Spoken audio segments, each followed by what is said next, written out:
আসসালামু আলাইকুম। আমার চ্যানেলে আপনাদের সকলকে স্বাগত।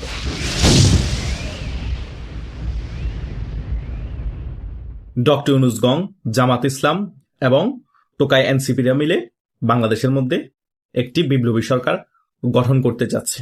কিন্তু এনসিপি দেখাচ্ছে তারা নির্বাচন চায়, বাংলাদেশে কোনো সহিংসতা হোক তারা সেটা চায় না। এটা একটা নাটকের অংশ, কিন্তু বাস্তব হচ্ছে এই হাদির মৃত্যুকে কেন্দ্র করে আজকে হাদির জানাজা নামাজ শেষ হওয়ার পরপরই বাংলাদেশে একটি বিপ্লবী সরকার গঠনের জন্য তারা আন্দোলন করা শুরু করবে। শুধু তাই নয়, তারা গত 2-3 দিন ধরেই বলছে এই মুহূর্তে দরকার বিপ্লবী সরকার। তারা ঢাকার মধ্যে বিভিন্ন জেলা উপজেলা থেকে মানুষ জড়ো করা শুরু করে দিয়েছে। এইদিকে ডাক্তার শফিকুর রহমান, জামাতের আমির, লন্ডনে গিয়ে বসে আছে। তিনি লন্ডনে গিয়ে বসে আছে কেন? তার মেইন রিজন হচ্ছে এই যে তারেক জিয়া আছে, ওনাকে বোঝানোর চেষ্টা করছে বাংলাদেশে বিপ্লবী সরকার গঠনের জন্য অনেক বেশি সোচ্চার হয়ে উঠেছে বাংলাদেশের জনগণ। জামাত ইসলামীও রাজপথে আছে এবং সাথে বাংলাদেশের জনগণও রাজপথে নামছে বিপ্লবী সরকার গঠনের জন্য। এখন যদি আপনি নেগোসিয়েশনে না আসেন, বাংলাদেশে আমরা সহ এবং অন্যান্য ইসলামিক দল সহ একটি বিপ্লবী সরকার গঠন করব। এটা একটি মোরালিভাবে চাপ দেওয়া হচ্ছে বিএনপির ভারপ্রাপ্ত চেয়ারপারসন তারেক জিয়াকে। অন্যদিকে যদি বিপ্লবী সরকার গঠনে তারা সফল হয়ে যায়, তাহলে তো বিপ্লবী সরকার হয়ে যাবে, বিএনপি কোনটা মারা খাবে। এটাই হচ্ছে এখন বাংলাদেশের বাস্তব পরিস্থিতি। ডাক্তার শফিকুর রহমান এখন খেলছে ধরি মাছ না ছুঁই পানি, দুই দিকে অপশন রাখছে। এইদিকে যদি তারেক জিয়া উপপ্রধানমন্ত্রী বানাবে বলে ডাক্তার শফিকুর রহমানকে জাতীয় সরকার করে তিনি প্রধানমন্ত্রী হবে, ডক্টর ইউনূস প্রেসিডেন্ট হবে, তাহলে কিন্তু বিপ্লবী সরকারের প্ল্যানিং থেকে সরে আসার চেষ্টা করবে এই জামাত ইসলামী। কিন্তু সফল হয়ে গেলে তো বিএনপির খেলা শেষ। হয়তোবা শেষ পর্যায়ে জাতীয় সরকারের ব্যাপারে বিএনপির ভারপ্রাপ্ত চেয়ারম্যান তারেক জিয়া রাজি হলেও হয়ে যেতে পারে। কিন্তু বিএনপির ভারপ্রাপ্ত চেয়ারপারসন তারেক জিয়া যদি জাতীয় সরকারের ব্যাপারে রাজি হয়েও যায়, ডাক্তার শফিকুর রহমানের সাথে সমঝোতা করে ফেলে, কিন্তু অন্যান্য ইসলামিক দল যেগুলো আছে জামাতের সাথে এখন শরিক, তারা কি রাজি হবে? এখানে অনেকগুলো প্রশ্ন আছে। এখন মূলত মেইন ফোকাস হচ্ছে সকল ইসলামিক দল সহ ডক্টর ইউনূস গং এবং এনসিপি সহ একটি বিপ্লবী সরকার গঠন করা। বিপ্লবী সরকার যদি গঠন করে ফেলতে পারে, বাংলাদেশে কোনো সংবিধান থাকবে না, রাষ্ট্রপতি নেই, সেনাবাহিনীরও আর ভ্যালু নেই, তারা নিজস্ব বাহিনী তৈরি করবে। বাংলাদেশের জন্য একটি হুমকি অবস্থা তৈরি হবে।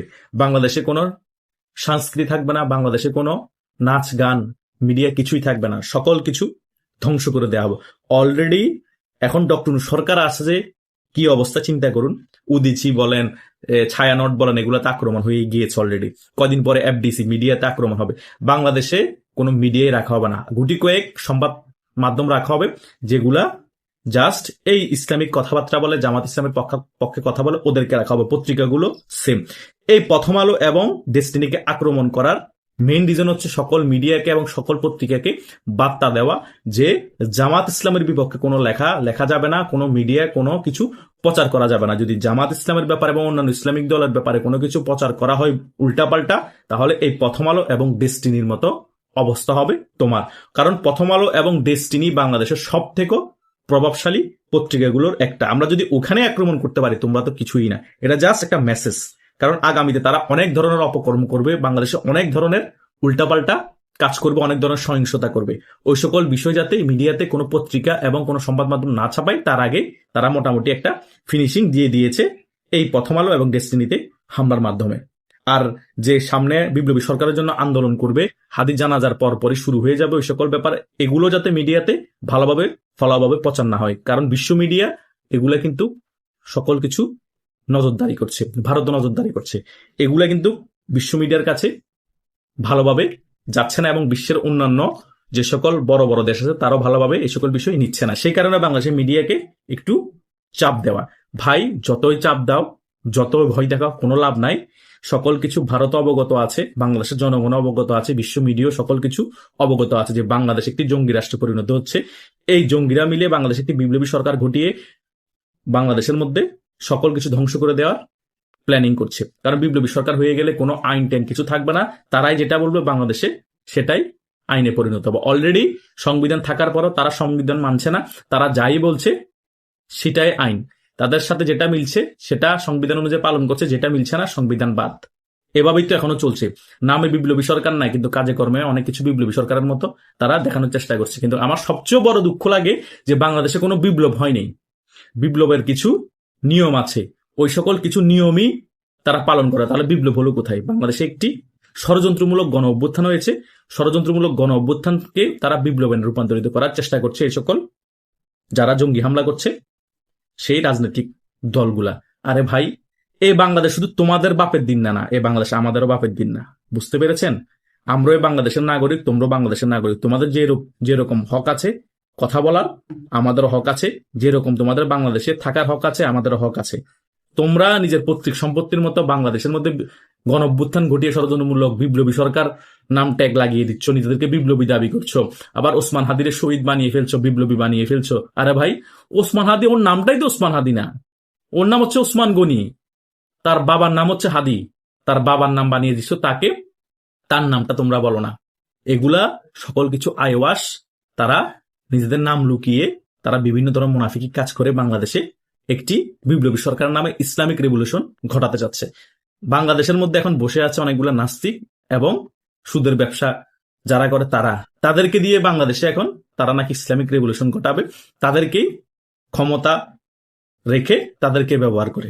এভাবে কি সম্ভব? আল্লাহ কি বলেছে যে সুদি ব্যবসা যারা করে তাদেরকে দিয়ে তোমরা এই সকল কার্যকলাপ করো? কখন বলে নাই। এটা মেইন হচ্ছে তারা ক্ষমতায় ভোগ করার জন্য এই সকল কর্মকাণ্ড করা, তাছাড়া আর কিছুই না রে ভাই। সকল কিছু আইওয়াস। তারা ধর্মকে তারা ক্ষমতায় বসার জন্য ব্যবহার করছে।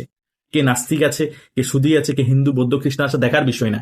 মোট কথা তাদের সাথে সাথে মিলে গিয়েছে, তাদের কথা টিউনের সাথে মিলে গিয়েছে, তোমাদেরকে আমার দরকার, তোমাদেরকে রেখে আমরা ক্ষমতা ভোগ করবো, তোমরাও থাকো, তোমরাও ভোগ করো। এটাই হচ্ছে মেইন খেলা। কথা বোঝা নাই? তারা সেই কারণে হাজার হাজার লক্ষ লক্ষ মানুষ এখন ঢাকার মধ্যে জড়ো করছে এই বিপ্লবী সরকারের একটা পরিবেশ তৈরি করার জন্য। তারা যে আন্দোলন করবে, কম মানুষ হলে তো সেখানে চাঙ্গা হবে না। বিপ্লবী সরকারের যে দাবিটা আছে সেটা আদায়ে কষ্ট হয়ে যাবে। আর এত মানুষ হওয়ার পরও যে তাদের দাবি আদায় হবে সেটারও কোনো সিরুটি নেই। কারণ জামাত ইসলামের সাথে যদি সমঝোতা হয়ে যায় জাতীয় সরকারের, তাহলে আর বিপ্লবী সরকারের কাজটা কি? তখন আবার আরেক দিকে খেলা ঘুরে যাবে। কিন্তু হাদি জানাজার পরে বাংলাদেশে এই এক সপ্তাহে অনেক খেলা হবে। সেই খেলায় কে জিতবে, কে হারবে, কার লাভ হবে, কার লস হবে, সেটা দেখার পরের বিষয়। কিন্তু বাংলাদেশের যে কোনো অংশে লাভ হবে না, বাংলাদেশের জনগণের যে কোনো অংশে লাভ হবে না লস ছাড়া, সেটা 100%। এটাই হচ্ছে বাংলাদেশের বাস্তব এখন রাজনীতির রিয়েলিটি। আশা করছি আপনারা সকল কিছু বুঝতে পেরেছেন। আপনাদেরও যদি কোনো মতামত থাকে আপনারা কমেন্টে জানাতে পারেন। ধন্যবাদ সকলকে। আল্লাহ হাফিজ।